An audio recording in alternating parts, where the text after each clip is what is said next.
మహాగణుడు మన రక్షకుడు ప్రియ ప్రభు అయిన యేసుక్రీస్తు నామంలో చేరవచ్చిన మీ అందరికీ, అలాగే నన్ను ఆహ్వానించిన స్థానిక సంఘం పెద్దలకు, అలాగే మీ అందరికీ కూడా ప్రత్యేకమైన వందనాలు తెలియజేస్తున్నాను. దేవుడు మనలను ప్రేమించి మన దినములు పొడిగించి మన ఆయుష్ను పెంచి మనల్ని సజీవ లెక్కలో ఉంచి ఉండగా ప్రభుని స్తుతిస్తూ ప్రభుని మహిమపరుస్తూ చేరి ఉన్న మనమందరి జీవితాల్లో దేవుని వాక్యపు వెలుగులో మరొకసారి మన జీవితాలను చూసుకొని మనము సరి చేసుకోవాల్సిన అవసరత ఎంతైనా ఉన్నది. బైబిల్ గ్రంథంలో ఒక చిన్న తలంపును జ్ఞాపకం చేసుకుందాం. దేవుని దాసులు దైవజనులు సుధాకరణ గారితో కలిసి ఇలా ఉన్న సహవాసం చేసే కృపను ప్రభు ఇచ్చినందుకే ప్రభుని స్తుతిస్తూ ఉన్నాం. గొప్ప దైవజనులు వారు మన ప్రాంతానికి రావటం చాలా ఆశీర్వాదకరం. అలాంటి దైవజనులతో కలిసి దేవుని మాటలు వినే భాగ్యం మీతో పాటు నాకు కూడా ప్రభువును గ్రహించినందుకై ప్రభువును స్తుతిస్తూ ఉన్నాను. సమూయేలు మొదటి గ్రంథం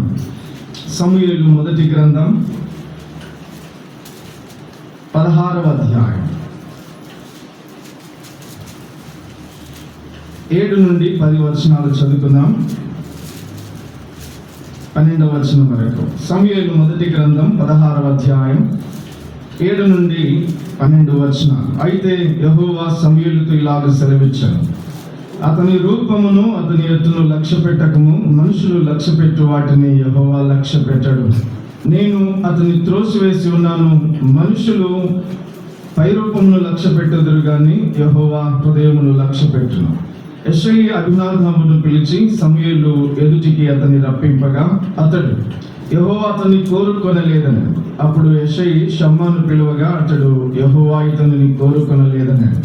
యెషయి తన 7 కుమారులను సమూయేలు ఎదుటికి పిలువగా సమూయేలు యెహోవా వీరిని కోరుకొనలేదని చెప్పి, నీ కుమారులందరూ ఇక్కడ ఉన్నారా అని యెషయిని అడగగా అతడు, ఇంకను కడసారి వాడున్నాడు, అయితే వాడు గొర్రెలను కాయుచున్నాడని చెప్పాను. అందుకు సమూయేలు, నీవు వారిని పిలువనంపించుము, అతడు ఇక్కడికి వచ్చే వరకు మనం కూర్చుందుమని యెషయితో చెప్పగా అతడు వారిని పిలువనంపించి లోపలికి తోడుకొని వచ్చెను. అతడు ఎర్రని వాడును, చక్కని నేత్రములు గలవాడును, చూచుటకు సుందరమైన వాడునై ఉండెను. అతడు రాగానే, నేను కోరుకున్నవాడు ఇతడే, నీవు లేచి వారిని అభిషేకించుమని యెహోవా సెలవియ్యాడు. మరొక మాట అక్కడ యెషయి గ్రంథం 17వ అధ్యాయం 17వ వచనం. 17వ అధ్యాయం 17వ వచనం. యెషయి తన కుమారుడైన దావీదును పిలిచి, మొదటి సమూయేలు గ్రంథం 17వ అధ్యాయం 17వ వచనం. యెషయి తన కుమారుడైన దావీదును పిలిచి, నీ సహోదరుల కొరకు వేయించిన ఈ గోధుమలలో ఒక తూమెడు ఈ 10 గొర్రెలను తీసుకొని దండులోనున్న నీ సహోదరుల యుద్ధకు త్వరగా పోము. మరియు ఈ 10 జున్నుగడ్డలు తీసుకొని పోయి వారి సహస్రాధిపతికిమ్ము. నీ సహోదరులు క్షేమముగా ఉన్నారో లేదో సంగతి తెలుసుకొని వారి యుద్ధ నుండి ఆనవాళ్ళొకటి తీసుకొని రమ్మని చెప్పి పంపివేశాను. సౌలును వారును ఇశ్రాయేలులందరూ ఏలాలోయలో ఫిలిష్తీయులతో యుద్ధం చేయుచుండగా దావీదు ఉదయమున లేచి ఒక కాపరికి గొర్రెలను అప్పగించి ఆ వస్తువులను తీసుకొని యెషయి తనకిచ్చిన ఆజ్ఞ చొప్పున ప్రయాణమైపోయి, అయితే అతడు కందకమునకు వచ్చినప్పటికీ వారును వీరును పంక్తులుగా తీరి జయమునర్చుచు యుద్ధమునకు సాగుచుండెను. చదువుబడిన ఈ వచన భాగాలు ప్రభు మనందరి వినికిడిలో దీవించి మన కొరకు ఆశీర్వదించి అందించునుగాక. ఆమేన్. సమూయేలు మొదటి గ్రంథం 16వ అధ్యాయంలో మనందరికీ తెలిసిన భాగాన్ని నేను మరలా జ్ఞాపకం చేస్తున్నాను. యెహోవా సమూయేలుతో మాట్లాడుతూ, నీవు అతని రూపాన్ని ఎత్తును లక్ష్య పెట్టకము, యెషయి కుమారులలో నా కొరకు ఒకరిని నీవు అభిషేకించమని దేవుడు కోరుకోగా సమూయేలు బయలుదేరాడు. యెషయి కుమారులందరూ కనిపిస్తూ ఉన్నారు. అయితే అభినాదాబును పిలిచినాడు. అభినాదాబు ఎదుటికి రాగానే నేను కోరుకోలేదన్నాడు. షమ్మాను పిలిచినాడు, నేను కోరుకోలేదన్నాడు. ఇలాగ ఒక్కొక్కరిని పిలుస్తూ ఉండగా చివరిగా నీ కుమారులందరూ ఇక్కడ ఉన్నారా అని అంటే అప్పుడు ఆయన అన్నాడు, కడసారి వాడున్నాడు, చివరి వాడున్నాడు, వాడు గొర్రెలు కాయిస్తూ ఉన్నాడు. గొర్రెలు కాయిస్తుంటే అయితే వాడిని పిలవనంపించుము అని అన్నాడు. వారు వచ్చేంత వరకు వారు అలాగే వెయిట్ చేసినట్లుగా మనము కూర్చుందాము, అతడు ఇక్కడికి వచ్చే వరకు మనం కూర్చుందామని యేసయ్యతో చెప్పగా, అంటే వచ్చేంత వరకు, అభిషేకించేంత వరకు దావీదు కొరకు ఎదురు చూసినట్లుగా మనం చూస్తున్నాం. అయితే దావీదు యొక్క హృదయాన్ని సమూయేలు చూచినట్లుగా, దేవుడు చూచినట్లుగా మనం గుర్తిస్తూ ఉన్నాం.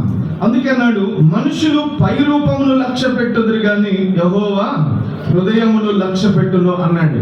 ఏ man looks always outward appearance but God looks at heart. మానవుడు బాహ్య జీవితాన్ని చూస్తాడు కానీ దేవుడు అంతరంగ జీవితాన్ని చూస్తాడు. అయితే దావీదు యొక్క హృదయం, దావీదు యొక్క అంతరంగం, దావీదు యొక్క ఆ ఇన్నర్ బ్యూటీని దేవుడు చూచినట్లుగా మనం చూస్తున్నాం. మన బాహ్య జీవితాన్ని ప్రభు చూడడు, కానీ మన అంతరంగ జీవితం చాలా ప్రాముఖ్యమైంది. అయితే అందుకే ఒక ఆయన అన్నాడు, ఆత్మలో సత్యం ఉండాలి, అంతరంగంలో సత్యం, ఆత్మలో సత్యం ఉండాలి, శరీరానికి పథ్యం ఉండాలి, మానవునికి దాంపత్యం ఉండాలి, క్రైస్తవునికి సాక్ష్యం ఉండాలి అన్నాడు. మళ్ళా చెప్తాం ఏమంట, ఆత్మలో సత్యం ఉండాలి. మన అంతరంగంలో సత్యమును కోరుచున్నవాడు దేవుడు. ఆత్మలో సత్యం ఉండాలి, మన శరీరానికి పథ్యం ఉండాలి. సత్యం పథ్యం ఎవరికి అంతగా నచ్చదట. శరీరానికి పథ్యం, మానవునికి దాంపత్యం ఉండాలి, క్రైస్తవునికి సాక్ష్యం ఉండాలి. అయితే దావీదు జీవితాన్ని మనం చూసినప్పుడు దావీదులో దేవుడు కోరుకున్నది ఏమిటి అంటే, దావీదు యొక్క హృదయాన్ని చూస్తూ ఉన్నాడు. మనుషులు పై రూపాన్ని లక్ష్య పెడతారు కానీ నేను హృదయాన్ని లక్ష్య పెడతాను అన్నాడు. యెహోవా అతని హృదయమును లక్ష్య పెట్టును, హృదయాన్ని లక్ష్య పెడతాడు ఆయన. అయితే హృదయాన్ని ఏం చూశాడు హృదయంలో అంటే, మరొక మాట మనం చూద్దాం. ఇక్కడే 16వ అధ్యాయం 18వ వచనం, 17వ అధ్యాయం సమూయేలు మొదటి గ్రంథం 17వ అధ్యాయం 18వ వచనం. మరియు ఈ 10 జున్ను గడ్డలు తీసుకొని పోయి వారి సహస్రాధిపతికిమ్ము, నీ సహోదరులు క్షేమముగా ఉన్నారో లేదో సంగతి తెలుసుకొని వారి యొద్ద నుండి ఆనవాలు ఒకటి తీసుకొని రమ్మని చెప్పి పంపివేశాను. సౌలు వారును ఇశ్రాయేలులందరూ ఏలా లోయలో ఫిలిష్తీయులతో యుద్ధము చేయుచుండగా దావీదు ఉదయమున లేచి ఒక కాపరికి గొర్రెలను అప్పగించి ఆ వస్తువులను తీసుకొని యెష్షయి తనకిచ్చిన ఆజ్ఞ చొప్పున ప్రయాణమైపోయాను అన్నాడు. తనకిచ్చిన ఆజ్ఞ చొప్పున, తండ్రి ఏ ఆజ్ఞ అయితే ఇచ్చాడో, తండ్రి ఏ మాటనైతే తెలియజేశాడో, తండ్రి వేటి కొరకై తన కుమారుడైన దావీదును పంపించడానికి ఇష్టపడుతున్నాడు, ఆ ఆజ్ఞ ప్రకారం చేయడానికి బయలుదేరడానికి దావీదు ఏమాత్రం వెనకాడలేదు. తండ్రి యొక్క ఇష్టాన్ని నెరవేర్చడానికి సిద్ధమైన వాడు. అయితే తండ్రి కోరిక, తండ్రి ఆజ్ఞ, తండ్రి చిత్తం, తండ్రి యొక్క అభిలాషను నెరవేర్చగలిగటానికి సిద్ధపడిన వాడు దావీదు. అందుకే దావీదు యొక్క హృదయం ఎంత తేటగా, ఎంత పవిత్రంగా కనిపిస్తుందో చూడండి. అందుకే అన్నాడు, యెష్షయి మాట ప్రకారం ప్రయాణమై బయలుదేరుతూ ఉన్నాడు. మనమందరం కూడా తండ్రి మాట ప్రకారం బ్రతకవలసిన వారు, తండ్రి ఆజ్ఞ ప్రకారం జీవించవలసిన వారు. మనమందరం యేసుక్రీస్తు ప్రభువారిని మనము రక్షించబడ్డాం, ఆయన అంగీకరించాం, ఆయన బిడ్డలుగా, ఆయన కుమారులుగా మార్చబడ్డాం. ఆయన అంగీకరించడం ద్వారా మనమందరం ఏమయ్యాం? ఆయన పిల్లలమయ్యాం. యోహాను సువార్త 1వ అధ్యాయం 12వ వచనం. తను ఎందరు అంగీకరించారో వారందరూ దేవుని పిల్లలగుటకు ఆయన అధికారము అనుగ్రహించినాడు. మనమందరం దేవుని పిల్లలమయ్యాం. దేవుని పిల్లలు ఎవరి మాట వినాలి? దేవుని మాట వినేవారు కావాలి. మన పిల్లలు మన మాట వినడానికి ఇష్టపడతాం కానీ ప్రక్కింటి వారి లేకపోతే పొరుగింటి వారి మాట వినమని ఏమాత్రం అంగీకరించాం. అయితే దేవుని పిల్లలమైన మనం దేవుని మాట వినేవారం కావాలి. అయితే దావీదు తండ్రి ఆజ్ఞ చొప్పున బయలుదేరాడు, తండ్రి మాట చొప్పున బయలుదేరుతూ ఉండగా 17వ అధ్యాయం చూడండి. 17వ అధ్యాయం 17వ వచనంలో అక్కడ క్షేమ సమాచారం కొరకు బయలుదేరాడు. 28వ వచనం చదువుతాం. అక్కడే 17వ అధ్యాయం 28వ వచనం. అతడు వారితో మాట్లాడినది అతని పెద్దన్నయ్యకు ఏలీయాబునకు వినబడగా ఏలీయాబునకు దావీదు మీద కోపము వచ్చి, అతనితో నీవు ఇక్కడికి ఎందుకు వచ్చితివి? అరణ్యములోని ఆ చిన్న గొర్రె మందను ఎవరి వశం చేసేది? నీ గర్వమును నీ హృదయపు చెడుతనమును నేను ఎరుగుదును. యుద్ధం చూచుటకే కదా నీవు వచ్చితివనేను. అందుకు దావీదు, నేనేమి చేసేదని? మాట మాత్రం పలికితనని చెప్పి అతని యొద్ద నుండి తొలగి అనే మాట కనబడుతుంది. దావీదు తండ్రి మాటకు, తండ్రి ఆజ్ఞకు లోబడి ప్రయాణమై బయలుదేరి వెళుతూ ఉన్నాడు. ఏలా లోయలో ఫిలిష్తీయులతో యుద్ధం జరుగుతూ ఉండగా ఆ యుద్ధములో ఉన్న తన సహోదరుల యోగక్షేమ సమాచారం కొరకై బయలుదేరాడు. సహోదరులు క్షేమంగా ఉన్నారో లేదో సంగతి తెలుసుకొని ఆనవాళ్ళు తీసుకొని తండ్రి దగ్గరకు రావడానికి బయలుదేరాడు. మొత్తానికి బయలుదేరుతుంటే దారిలో అంతా జయమని అరుస్తూ ఉన్నారు. యుద్ధ పంక్తులుగా తీర్చబడ్డారు. జనాలు పోగై ఉన్నారు. ఆ దృశ్యానంతా చూస్తూ ఉన్న దావీదు హృదయంలో ఒక ఆలోచన పుట్టింది. అయితే ఏంటిది, ఏం జరుగుతుంది ఇక్కడ అని తెలుసుకుంటున్నాడు. ఒక మాట అయితే తన నోటిన పడింది. ఒక మాట తన చెవిలో పడింది. ఏంటిది ఆ మాట అంటే 26వ వచనంలో ఒక చక్కటి మాట మనకు కనబడుతుంది. ఏమన్నాడో తెలుసా? 25వ వచనం, ఇశ్రాయేలులో ఒకడు వచ్చుచున్న మనుషులు చూచితిరే, నిజముగా ఇశ్రాయేలును తిరస్కరించుటకై వాడు బయలుదేరి వచ్చుచున్నాడు. వాని చంపిన వానికి రాజు బహుగా ఐశ్వర్యం కలగజేసి తన కుమార్తెనిచ్చి పెళ్లి చేసి వాని తండ్రి ఇంటి వారిని ఇశ్రాయేలులో స్వతంత్రులుగా చేయుననగా దావీదు జీవము గల దేవుని సైన్యమును తిరస్కరించుటకు ఈ సున్నతి లేని ఫిలిష్తీయుడు ఎంతటి వాడు. జీవము కలిగిన దేవుని సైన్యాన్ని తిరస్కరించుటకు ఈ సున్నతి లేని ఫిలిష్తీయుడు ఎంతటి వాడు. అంటే దేవుని సైన్యాన్ని తిరస్కరిస్తున్నవాడు ఒకడు ఉన్నాడు. దేవుని సైన్యాన్ని ధిక్కరించేవాడు, తిరస్కరించేవాడు, దేవుని సైన్యాన్ని ప్రాణ భయము చేత భయపడుతున్నవాడు ఒకడు ఉన్నాడని దావీదుకు ఒక మాట చెవిన పడింది. అయితే ఈ వార్త విన్నప్పుడు బయలుదేరుతున్నాడు.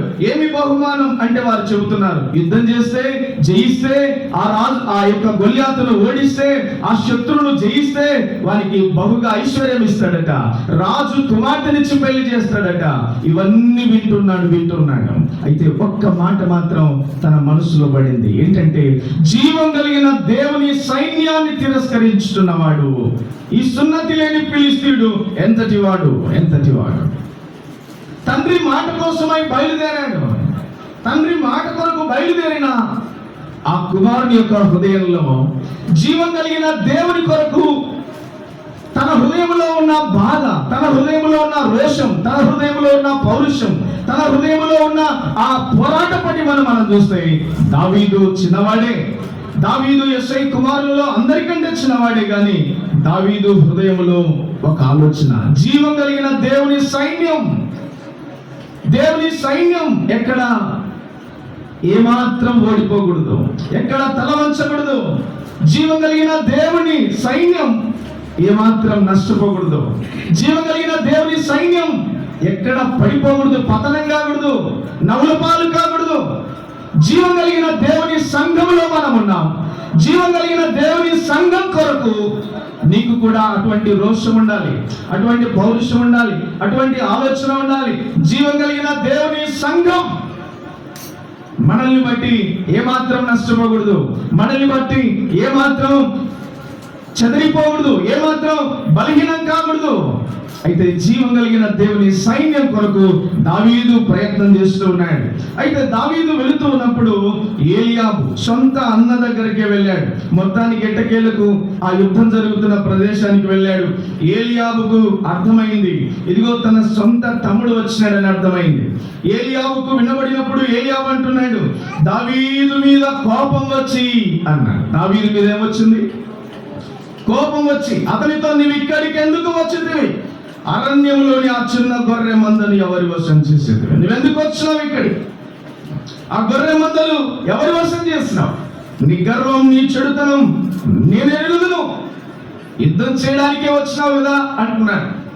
అంటే దావీదు యుద్ధం చేస్తాడన్న సంగతి అన్నకు కూడా తెలుసు. నీవు యుద్ధం చేయడానికి వచ్చినవి కదా అన్నాడు. దావీదు మానవులముగా మనం ఎవరికి వారంగా బ్రతకడానికి వీల్లేదు.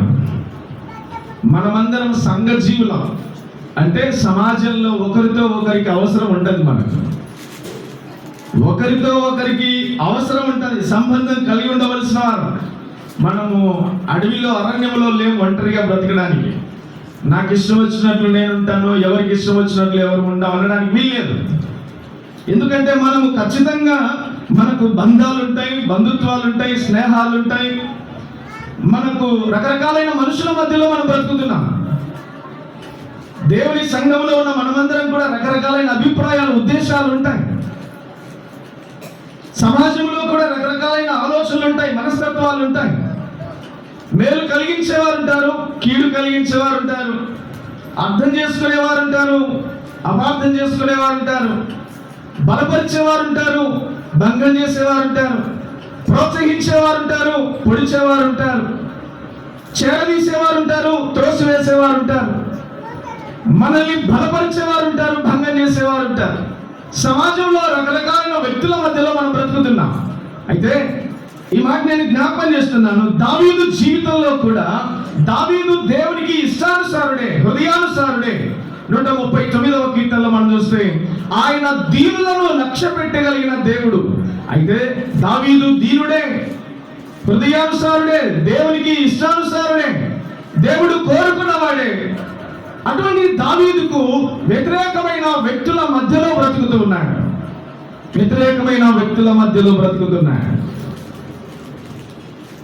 తండ్రి చిత్తాన్ని నెరవేర్చడానికి బయలుదేరిన దావీదుకు, జీవం కలిగిన దేవుని సైన్యం కొరకు రోషం కలిగిన దావీదుకు వ్యతిరేకమైన వ్యక్తులు కూడా ఉన్నారు. వ్యతిరేకమైన వ్యక్తిత్వాలు కలిగిన మనుషుల మధ్యలో బ్రతుకుతూ ఉన్నాడు. ఉదాహరణకు మొదటగా ఏలియాబు కనిపిస్తున్నాడు.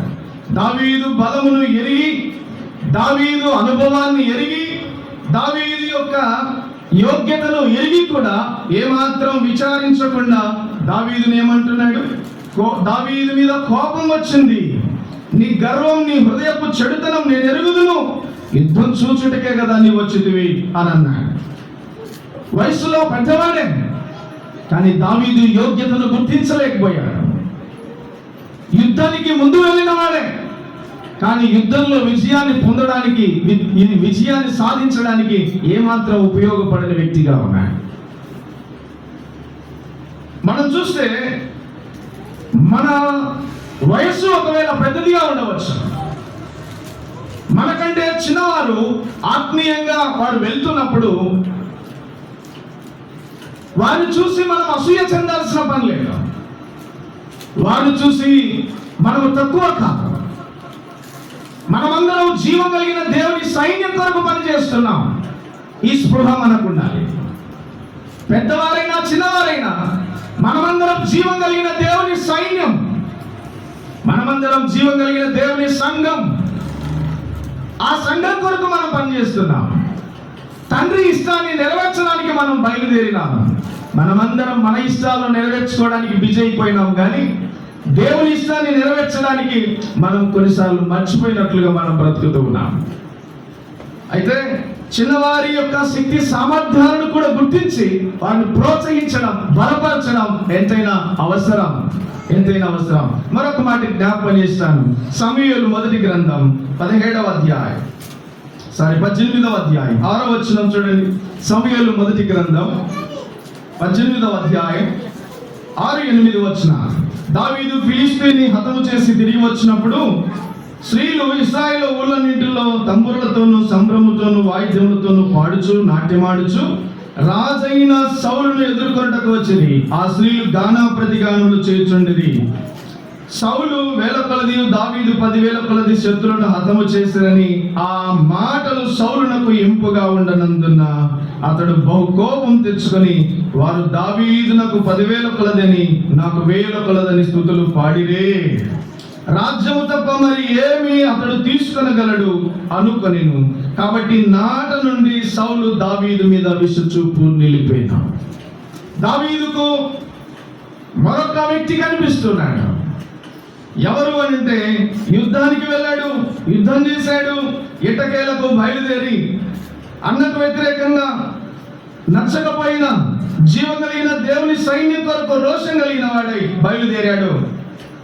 ఆ సైన్యం కొరకు పని చేయడానికి ఏమాత్రం వెనకాడలేదు.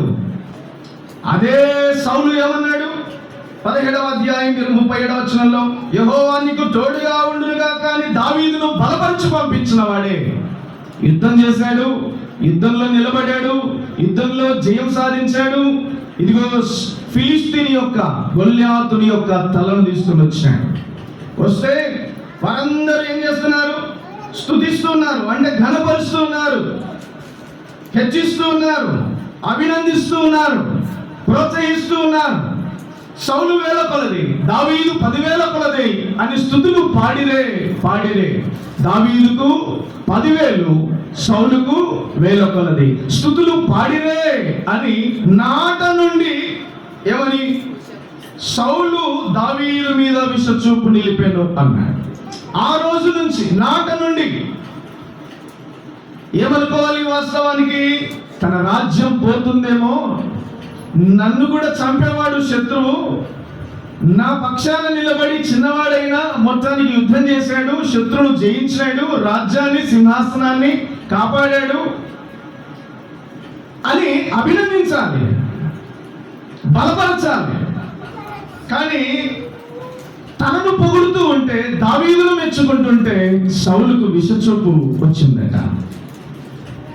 నా రాజ్యం పోతుందేమో, నా స్థానం పోతుందేమో, నా పేరు పోతుందేమో, నాకున్న ఘనత పోతుందేమో, నాకున్న స్థితి మారుతుందేమో అని అనుకుంటున్నాడు సౌలు. కానీ దావీదు శక్తిని, దావీదు యొక్క సామర్థ్యం, దావీదు యొక్క చొరవ, దావీదు యొక్క ధైర్యం, దావీదులో ఉన్న ఆ దేవుని కొరకు చేసిన ఆ యుద్ధం, దాన్ని చూసి అభినందించాల్సింది, బలపరచాల్సింది. కానీ దావీదు శక్తి సామర్థ్యాలు ఎరిగిన వాడే కానీ అభినందించడానికి బదులుగా ఏం చేస్తున్నాడు? అసూయ చెందుతున్నాడు. కొన్నిసార్లు మనము చేయలేని కార్యాలు మన పిల్లలు కూడా చేస్తారు. కొందరు మనము చేయలేని, లేకపోతే ఇన్ని సంవత్సరాల్లో, ఉదయమే పెద్దలు చెబుతూ 40 సంవత్సరాలు దాదాపుగా అయి ఉండొచ్చు మన మందిరం ప్రారంభించడానికి.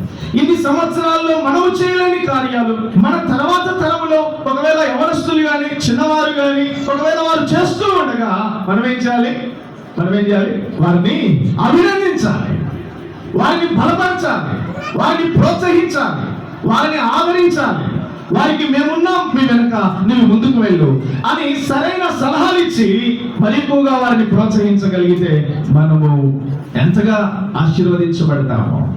కానీ మనము చేయలేని దాని కొరకు చక్కగా చేస్తున్నప్పుడు అభినందించాలి, కానీ అసూయ చెందకూడదు. అందుకే దేవుని వాక్యంలో మనం చూస్తున్నాం, మన యేసు ప్రభు వారు కూడా అనేక మందిని అభినందించినాడు, బలపరిచినాడు. పౌలు కూడా చాలా మందిని బలపరిచినాడు. బర్నబా బలపరచలేదా? బర్నబా బలపరిచాడు, పౌలును బలపరిచాడు. వెతికి కనుక్కొని సొంత ఖర్చులతో ప్రయాసపడి పౌలును వెతికి తీసుకొని వచ్చినాడు. పౌలును తీసుకొని రాగా పౌలు బలపరచబడి 14 పత్రికలు రాసినాడు. అంత మాత్రమే కాదు, మరలా పౌలు కొద్ది దినాలుగా బర్నబాను వ్యతిరేకించి సపరేట్ అయి వెళ్ళిపోతుంటే మరలా వెతుక్కుంటూ వెళ్ళి మార్కును వెంట పెట్టుకొని మార్కును బలపరిచినాడు. పౌలును బలపరిచినాడు, మార్కును బలపరిచినాడు. పౌలు 14 పత్రికలు రాసినాడు, మార్క్స్ వార్త రాసినాడు. బర్నబా ఏం చేయలేదు, బర్నబా ఏం కనిపించలేదు బ్యాక్గ్రౌండ్ లో. అంటే బలపరిచేవారు కావాలి. Wanted people like Barnabas in our assemblies. మన సంఘాలకు కావాల్సింది బలపరిచేవారు కావాలి, ప్రోత్సహించేవారు కావాలి. యవనస్తులు లేక చాలా మంది పతనమైపోతున్నారు. యవనస్తులను మనం బలపరచడమే గొప్ప పని. మన మధ్యకు వచ్చిన దైవజనులు సుధాకర్ అన్న గారు చాలా మంది యవనస్తులను బలపరిచారు.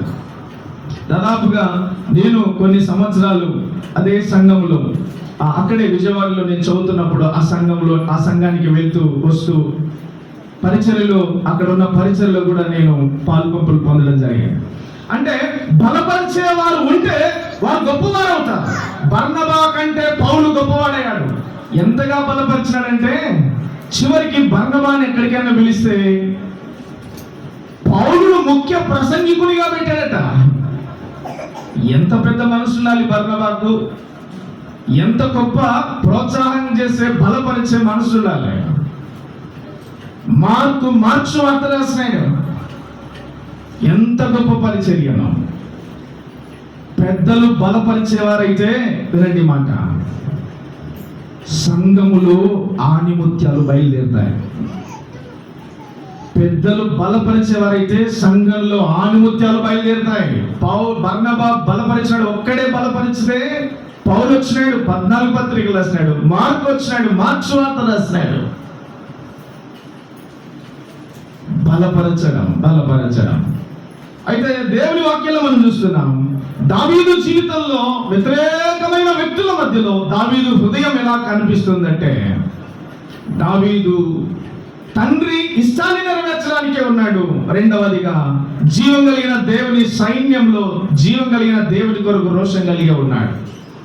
యవనస్తులుగా లేకపోతే మనం దేవుని పిల్లలముగా ఒకవేళ వ్యతిరేకించేవారు ఉన్నారని, బలహీనపరిచేవారు ఉన్నారని, నువ్వు బలహీనం కాకూడదు, నువ్వు కృంగిపోకూడదు, నువ్వు దిగజారిపోకూడదు, వారి వైపు వీరి వైపు నువ్వు చూడకూడదు. మనల్ని బలపరచగలిగిన వాడు ప్రభువే. ఆయన వైపు మనం చూసి ముందుకు వేయాలి. మన చుట్టూరు బలహీనపరిచే పరిస్థితులే ఉంటాయి, కానీ మనం ప్రభు వైపు చూసి నడిచేవారం కావాలి. సమూయేలు మొదటి గ్రంథం 25వ అధ్యాయం 4వ వచనం చూడండి.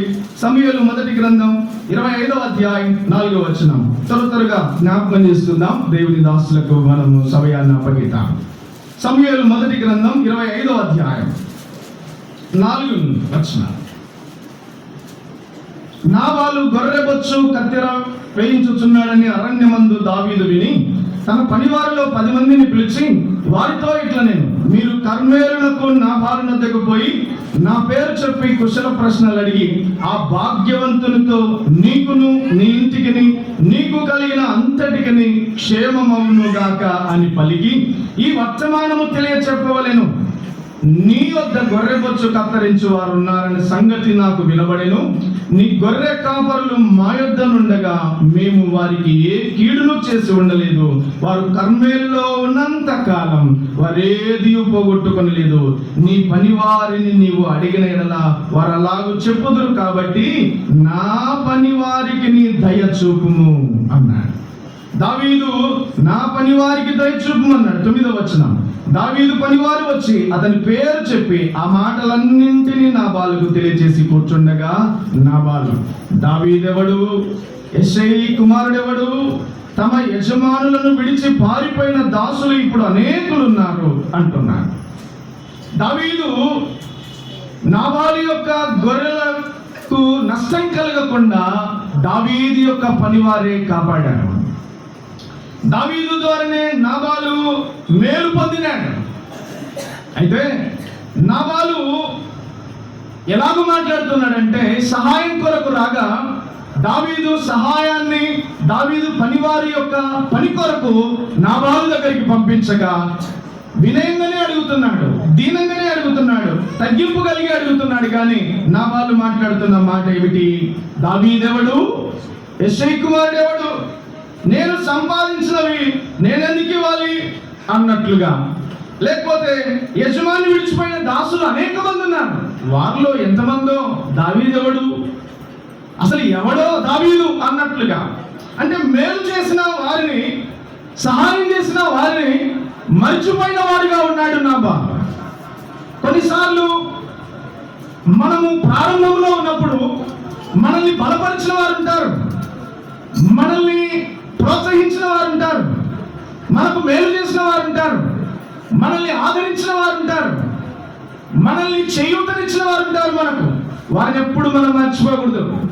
మన జీవితంలో అది మనం జ్ఞాపకం చేసుకోవాలి. పొందిన మేలు సహాయం మరిచి మర్యాదగా చూసుకోవలసిన దావీదును అవమానిస్తున్నాడు. కృతజ్ఞత కలిగి ఉండవలసిన నాబాలు కృతజ్ఞత లేనివాడిగా ఉన్నాడు. ప్రియులారా, మనకు సహాయం చేసిన వారిని మనం ఎలాగో చూస్తూ ఉన్నాం. కృతజ్ఞత కలిగి ఉండవలసిన విధానం ఏంటంటే, కృతజ్ఞత ఎవరెవరికి కలిగి ఉండాలంటే, నంబర్ 1 తిమోతికి రాసిన మొదటి పత్రిక ఒక 4 మాటలు చెప్తాను. తిమోతికి రాసిన మొదటి పత్రిక 1వ అధ్యాయం 13వ వచనం చూడండి. త్వరగా ఎవరైనా చదువుతారా? తిమోతికి రాసిన మొదటి పత్రిక 1వ అధ్యాయం 13వ వచనం. 1వ అధ్యాయం 13వ వచనం. తన పరిచర్యకు నియమించిన నమ్మకమైన వానిగా ఎంచినందుకు నన్ను బలపరిచిన మన ప్రభు అయిన క్రీస్తు యేసుకు కృతజ్ఞుడనై ఉన్నాను అన్నాడు. క్రీస్తు యేసుకు కృతజ్ఞత కలిగి మనం ఉండాలి. మనల్ని రక్షించి విమోచించాడు. కృతజ్ఞత లేని వారం, దౌర్భాగ్యులం, బలహీనులం, భక్తిహీనులమై ఉండగానే దేవుడు మనల్ని ప్రేమించినాడు, రక్షించినాడు, విమోచించినాడు. అయితే ఆయనకు మనము కృతజ్ఞత కలిగి ఉండాలి. 5వ అధ్యాయం 4వ వచనం. అక్కడే తిమోతికి రాసిన మొదటి పత్రిక 5వ అధ్యాయం 4వ వచనంలో మీ తల్లిదండ్రులకు ప్రత్యుపకారము చేయుటకు నేర్చుకొనవలెను అన్నాడు. తల్లికి తండ్రికి మనం కృతజ్ఞత కలిగి ఉండాలి. వారికి ప్రత్యుపకారం చేయాలి. వారికి ఇబ్బంది కలిగించకూడదు. వారికి మనము మేలు చేసే వారం కావాలి. తల్లిదండ్రులకు కృతజ్ఞత కలిగిన వారం కావాలి. యేసుక్రీస్తుకు మనం కృతజ్ఞత కలిగి ఉండాలి. రెండవదిగా తల్లిదండ్రులకు కృతజ్ఞత కలిగి ఉండాలి. ఎక్కువ దేవుని ఎరుగని పిల్లలు చూడండి, వాళ్ళ తల్లిదండ్రులు గౌరవిస్తారు. దేవుని మందిరానికి వస్తున్న మన పిల్లలే కొన్నిసార్లు మన తల్లిదండ్రులు గౌరవించారు. మనం కృతజ్ఞత కలిగి ఉండవలసిన వారమై ఉన్నాం అని అన్నాడు. ఫిలెమోను పత్రిక 19వ వచనం చూడండి. ఫిలెమోను పత్రిక 19వ వచనం ఏమన్నాడు? ఫిలెమోను పత్రిక 19వ వచనం. త్వరగా ఎవరైనా తీసి సహాయం చేస్తే.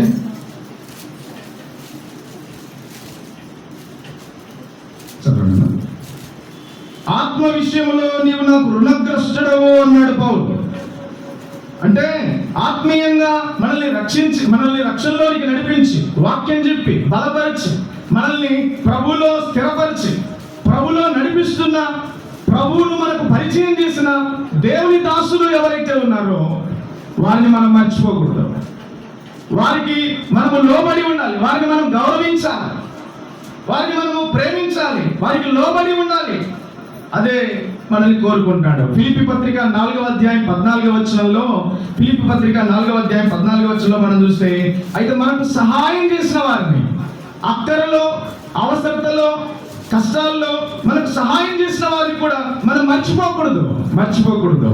దావీదు జీవితాన్ని మనం చూస్తే, దావీదుకు ఇటువంటి పరిస్థితుల మధ్యలో దేవుని ఇష్టాన్ని నెరవేర్చిన వాడుగా, లేకపోతే దేవుని హృదయానుసారుడిగా మనం చూస్తూ ఉన్నాం.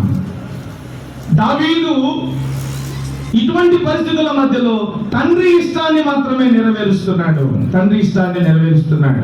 మనం ఎవరి ఇష్టాన్ని నెరవేర్చడానికి ఎక్కువగా ప్రయత్నం చేస్తాం?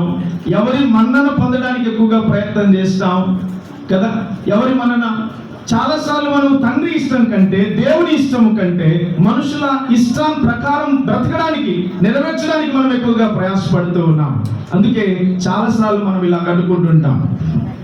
మనుషులను మెప్పించడానికి ఏం చేస్తాం?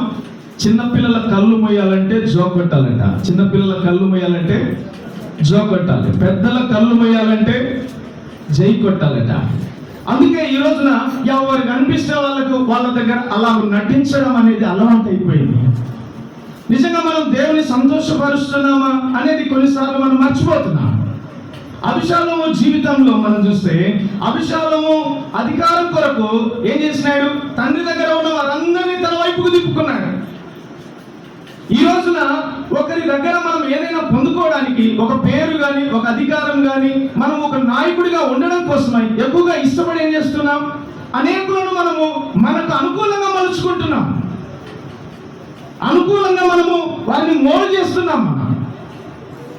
దేవునికి అనుకూలంగా మనం మారడం లేదు. దేవునికి అనుకూలంగా మనం కొన్నిసార్లు మనము ప్రయాసపడడం లేదు.